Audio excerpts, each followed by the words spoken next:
the last 7 people said the exact same thing. No different.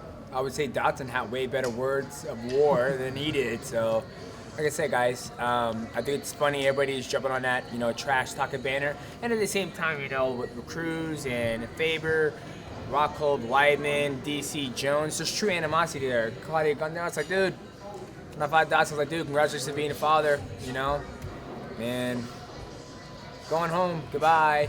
So I'm never attached to the outcome of my fights. We were like, oh man, what are you gonna do if you lose? Same shit I would have done if I would have won. Go home, take care of my family, and that's how life goes. And a lot of people, they might not like it, but that's the truth. That's what happens. When I beat my opponents, I go home, put the checks in the bank, start changing diapers, and keep on training. Does this type of opponent excite you more than others just because of his Olympic pedigree? People will probably reference that a lot of times, leading up to the fight. Yeah, everybody's got a resume in this sport. It's true. Yeah, the gold medal's nice. It's just another resume, but at the same time, I fought a man who was on EPO, a 2-time world Sambo kickboxing champion. I fought men who have way better accomplishment in the sport of mixed martial arts than a gold medal. I didn't even know he was a gold medalist, so you guys told me. I didn't watch the Olympics, so like I said, everybody has a resume in this sport, but it's just another fresh opponent. I'm excited to get in there and fight again. And what are your thoughts on some of his past performances? He's gone to a decision a lot of times. He's not really, setting the world on fire in terms of finishing fights. What are your thoughts on some of his tenure in the UFC so far? He's undefeated in the UFC, so you got to.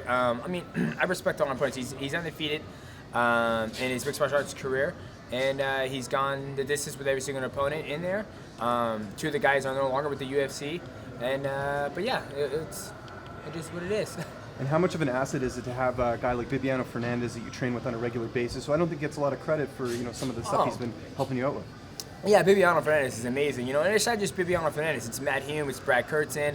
It's the guys we have in the gym who aren't known in the world. Not everybody that I train with is in, honestly, nobody I train with is in the UFC, but does not mean they don't have the skill set to be in the UFC. There's other things that, come first called life, and when you become a professional mixed martial artist, you're not blowing the bank up. So, it's huge. Bibiano, he's another top tier guy who's been around for a long time. He's been in jiu-jitsu, and the first time he ever came train with me, he would tap me out like 8 times, 15 times, and another year go by, it'll be 8 times.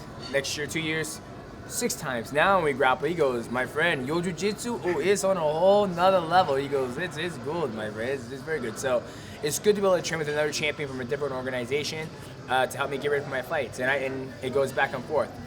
Is there any part of you that sees Dominick Cruz now as a champion that maybe wants to get back in there and fight him again, like in some sort of like super fight? If the number's right.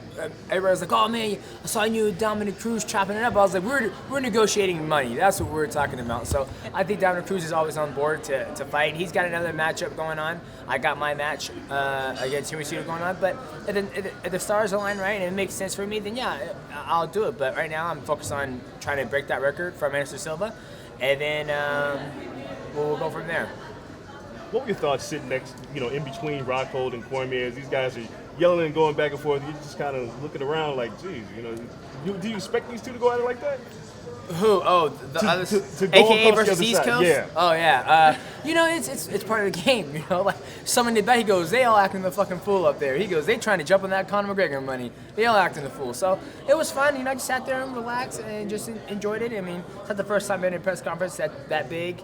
Showtime, that press conference, when I fought Kyoji Horiguchi, it was the exact same thing.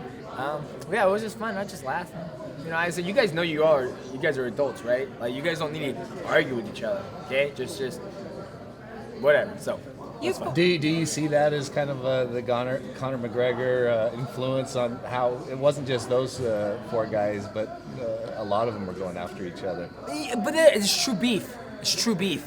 Like, it's true animosity. They don't like each other. Like, Chris Weidman goes, man, fuck your whole camp. All they do is talk shit. That's all you do is talk shit.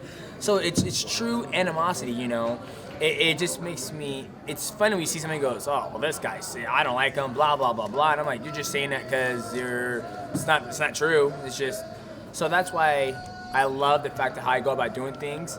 And people are like, oh, man, you're stupid, you missed a beat. And I was like, dude, I'm keeping it real. Like, when Dotson was like, oh, what's the point? I flew you across the ring, blah, blah, blah. And I'm like, blah, blah, blah, blah, blah. They came to fight, got in that ass.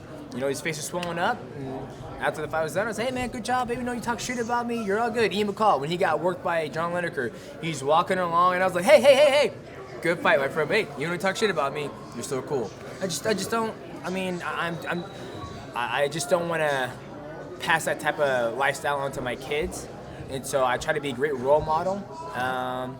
Yeah, it might shoot me in the foot, later in life, but I'm okay with that. Do you feel like in any respects that when people do try to up the ante with the trash talk, that it brings a bad look on the sport when you have somebody like Conor McGregor who is drawing so many new eyes? I mean, I guess you could say it, like if my son was to watch the Fox Sports 1 with him and Nate Diaz were going back and forth. I mean, this is 2016. I mean, you can watch, all types of stuff on TV now. And if I was to be like, this is a great representation of the sport, like how they're going back and forth on Fox Sports 1, absolutely not when I have my kids watch it. I'm an adult, so I love the back and forth, how they're going, and the stuff he threw out was a genius, we'll never cross that river again. And it's like, well, yeah, of course, with gazelle, they try to cross the river, and the alligator brings him in, and all the gazelle watch the alligator get drowned, and goes, yeah, we ain't going this guy, we're going to go upstream and try to go that route. So it makes sense, but at the same time, that's what that world wants. They want drama. They love that. So it was good stuff. So you wouldn't have your kids watch the presidential debates either? I don't know about that, because it ain't beep, beep, beep, beep. I buried 4 men in the desert. Like, Dad, he killed 4 men? He's making all this money? How can I do that? So there was a little difference here. Donald Trump's just talking about his penis being big and all that stuff. So 2 different things. DJ, you got a chance to play the UFC game. There were some guys that were complaining about your rating. What were your thoughts on yours? What, on my ratings? Yep. They're great. They're great. I mean, it's a video game, and with that game, it's awesome. They did a real good job this year on this game than they did last year. But I think everybody should be happy that they're in the damn game.